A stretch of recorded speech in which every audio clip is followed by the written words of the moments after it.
What's up, everybody? Hope y'all are doing good. So today's video is actually going to be on something that I've been wanting to make a video out, because it really, once I learned this about myself, it really changed the way I thought about a lot of my past and a lot of my decisions. I'm a big advocate for mental health. And so, I feel it's only right for me to share my struggles with mental health and what it's like living with bipolar disorder. Now, I have bipolar disorder type 2, so we do have manic episodes, but it's, I think it's called hypomania. It's not all the way to the far end, but we also experience a lot of depression. And, I just remember, y'all, as a kid and through my teenage years, something about me, I always just felt different. I felt like I was different in the way that I thought about stuff, the way that I felt about stuff. I was a very, very anxious kid, very panicky, had bad depressive episodes. And I noticed that around me, a lot of the other children and teenagers, they didn't talk about the same things that I did about how they felt. And so naturally, I thought it was just with me. And then, my parents and family, being as big and devout Christians as they are, they didn't believe mental health problems. They did not think it's real, and they still were kind of wishy-washy on it today, if they believe on it or not. But, they used to tell me to pray, go to church, and that would solve all my struggles. And, I did that. I trusted them, I tried, and kind of turned my life that way towards church, and nothing changed. I mean, it never did. I just continued. I just remember my moods would be so just far-fetched. One day I would be down here, and one day I'd be up there. And I just noticed with me, there never was anything really in the middle. Like, I never really felt stabilized mood-wise. I never just felt good. It's either I would feel really good or really bad. And also with my other emotions, like when I experienced anger, it would be rage. And then when I experienced anxiety, it would be pure panic. There never was a middle ground with any of this. And I never really realized and studied mental health growing up, because we just were not taught that in the area that I'm from. We just did not discuss it. But as I got older and as I got into my first relationship, my boyfriend, his mom, she was a nurse. And she's the one who I told her how I was feeling, and she's the one who recommended me to go to a doctor. So I did. I was like, I'm going to try medication. I'm going to go to a doctor. Well, I went to my family doctor, and they decided to take me to a psychiatrist or specialize. And I went in, I did a mental health evaluation. I talked with, I believe it was a psychiatrist, and I think I did talk with a therapist too. And they came to the conclusion, after all my symptoms and after all that I told them about my life, that I was bipolar. And at first it was kind of a hard thing to swallow, because I remember hearing about bipolar people, and they're made out to be crazy people who are just constantly flying off the handle, mood swing after mood swing. You get the impression that they're not very good people. And so I used to sit and, I would sit and think to myself, I was like, am I really worse than what I think I am? But bipolar disorder is not what people make it out to be. Is it fun to deal with? Absolutely not. But it is treatable. It's not curable.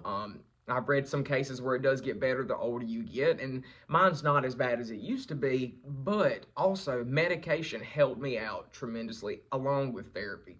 A lot of people don't believe in medication. And if that's something you don't support or agree, that's fine, that's you. Everybody needs to do what's best for them. But I decided to go forward and take the medication, and it took me 2 years, y'all, to get on the right medicine combination, because I take 2 pills every day, and I've been on the same medication for the last 2 years, and it really has done me well. I notice I'm very much more stabilized in my feelings towards stuff, because when I was younger and the bipolar was untreated, I would make a lot of irrational and very sudden decisions that, would impact my life. I would just, fly off the seat of my pants, as my mama would say, and just do whatever because I would just base all my decisions off my emotions instead of looking into the logic behind it. My emotions had a hold over me. I did not have a hold over my emotions.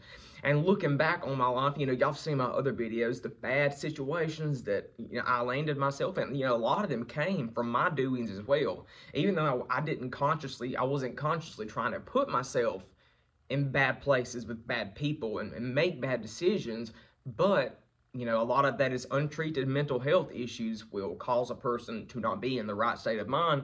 And that was my problem. I was not in a very healthy state of mind.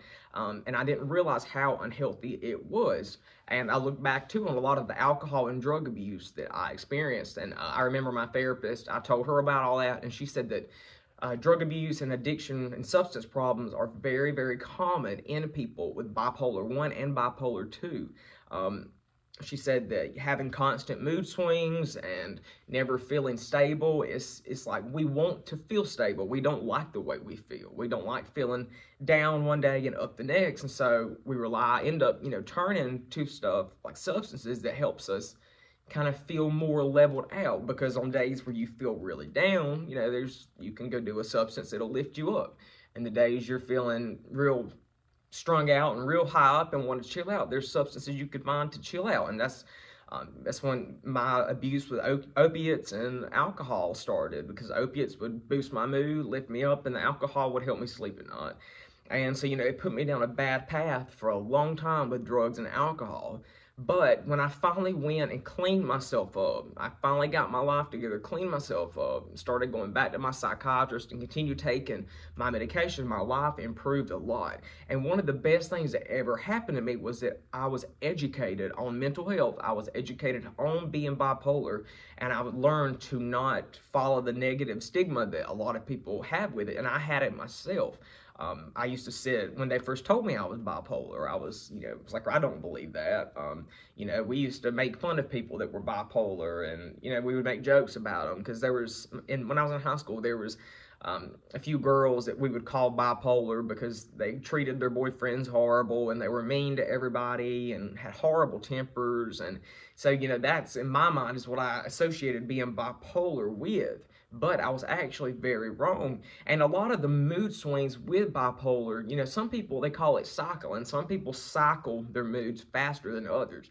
I was a moderate cycler. I would experience a few days of being incredibly low. And during those low days, I remember I would have physical symptoms from the depression.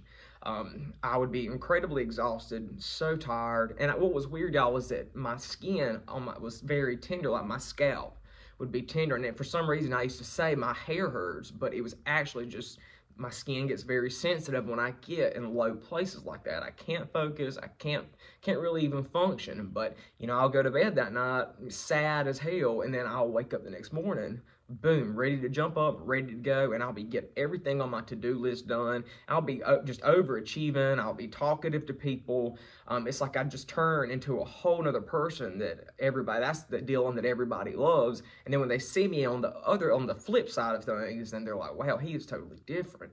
But, you know, I no longer cycle like that. I finally have reached a place in my life, and it's thanks to, I just absolutely thank my medication for it. I mean, it has helped me, and yes, I'm going to continue to take it because I do feel that is the right choice for me. But my medication, along with going to therapy and along with actually getting drugs and alcohol out of my life and putting myself around the people that bring out the best in me and staying true to myself and who I am, that has been the biggest thing that has helped me living with mental health problems.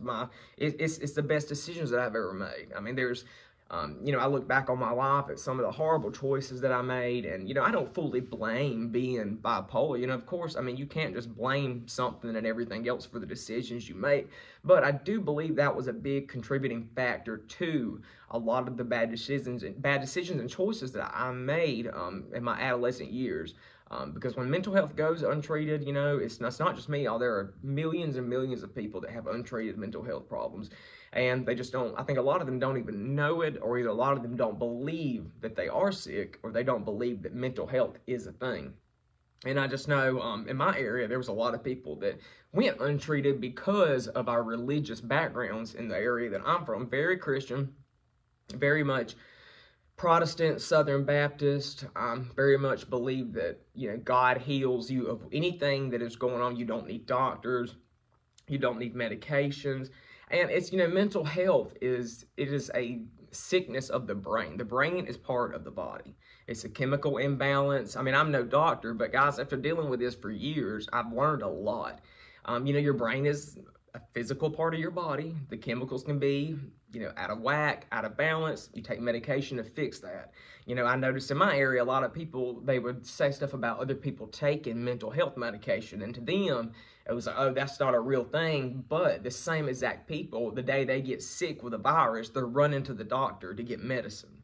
I mean, there's really not much of a difference. You're sick, you're sick. I mean, I never understood that. I was like, you'll go to the doctor over stuff like, let's say, you're diabetic and that's something that you live with the rest of your life. Well, you're going to go to the doctor and get the medication to feel better. Mental health is no different.